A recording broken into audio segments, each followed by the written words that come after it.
Time pre স্কুলতো বৃহস্পতিবাৰে উলহ মালহেৰে শিশু দিৱস উদযাপন কৰা হয়। বিদ্যালয়খনৰ অধ্যক্ষা কৃষ্ণ শইকীয়াই পণ্ডিত নেহৰুৰ প্ৰতিচ্ছবিৰ সন্মুখত এগছি বন্তি জ্বলাই অনুষ্ঠানৰ শুভাৰম্ভণি কৰে। এই উপলক্ষে বিদ্যালয়খনৰ কণ কণ ছাত্ৰ ছাত্ৰীসকলৰ মাজত পাৰম্পৰিক সাজ পোছাকৰ ৰেম্প ৱাক অনুষ্ঠিত হয়। এই আকৰ্ষণীয় ৰেম্প ৱাকত কণমানি মইনাহঁতে ভাৰতৰ বিভিন্ন জাতি জনগোষ্ঠীৰ পৰম্পৰাগত সাজ পোছাক পৰিধান কৰি দেশৰ বৈচিত্ৰ্যময় কৃষ্টি সংস্কৃতিৰ নিদৰ্শন তুলি ধৰে।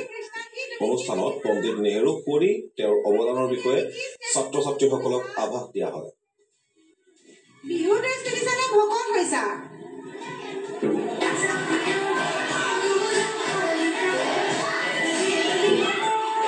এজনীয়ে নাই